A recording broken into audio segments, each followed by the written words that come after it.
Alright, so the last of the trio videos is kind of a review of some media, some stuff I read or went and watched over the break. I read a couple books, the first of which was Micro by Michael Crichton, and I can't recommend the book at all.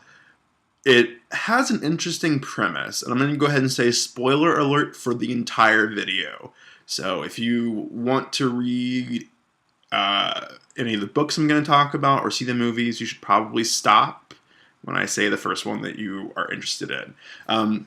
But Micro had an interesting premise, and it's kind of this evil corporate CEO who comes up with technology that it's basically Honey, I Shrunk the Kids, where there's this tensile generator and you can shrink things like, tanks the size of your thumbnail or smaller. And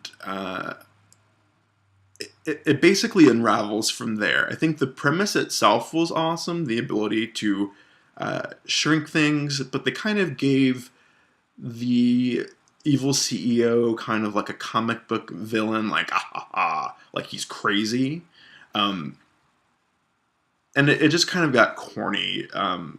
It was not. I hadn't read Crichton in a while, and he's gone downhill. But it was one of those books that by the time I got like 40% of the way in, I thought, I've already invested all this time. I can't stop now, so I finished it, and it wasn't very satisfying. I started but haven't finished Worth Dying For. It's the second most recent Lee Child's book. It's great. I love Lee Child. I have not read a book of his that I didn't like. So if you're looking for a good read, I would pick up the Lee Child's book, Worth Dying For, and the next one is The Affair. I probably won't get to read that one until the next break. But it's good. Worth Dying For was good. And his books are set up where you want to go back and read all of the previous books, but you don't have to. You could just pick up Worth Dying For, and it would be interesting. You wouldn't be missing a whole lot of plot. So yeah, check out Lee Child. Good books. I also started Breaking Point by Dana Haynes. His first book was The Crashers. I highly recommend that book. It's about NTSB safety officers who are investigating plane crashes. I won't go into much because that one, I want you to go read that one. I saw a couple movies. Mission Impossible 4 was great. I saw it twice. The second time, you start seeing more things that you missed the first time. I think it's a really good flick. Yeah, I'd go see Mission Impossible 4. We Bought a Zoo. I knew that the Matt Damon's wife, or whatever, had died. I didn't know kind of what the whole story was going to be about. Having recently lost my dad, it was Mom and I were kind of going towards like a feel-good movie, and literally like 20 minutes in, we just started crying. It is a very sincere movie. I think Matt Damon and the rest of the cast did a great job, and Scarlett Johansson even did pretty good. Don't go expecting a feel-good movie. I mean, you will get that. It is that, but it's also very sad in places. Yeah, I was bawling for like half of the movie.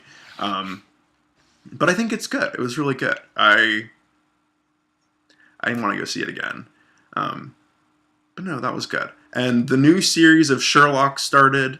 Well, technically it started in Britain. If you're not internet savvy, you probably haven't seen it yet. But it's good. I've only seen the first episode, and like the first one, it's crazy.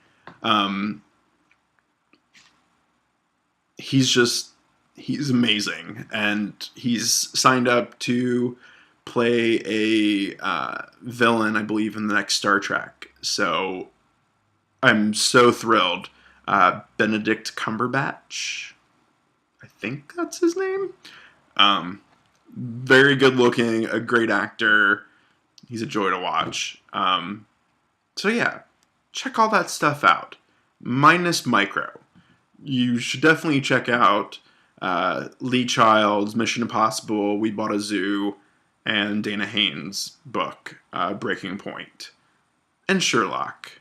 I'm not encouraging you to break the law, but if you know somebody who knows how to download TV, I would get a hold of Sherlock. Watch the first season, though. It kind of sets the stage. Probably because he makes me look normal, but anyways, Sherlock is great, but avoid Micro. Very bad. All right, talk to you guys later.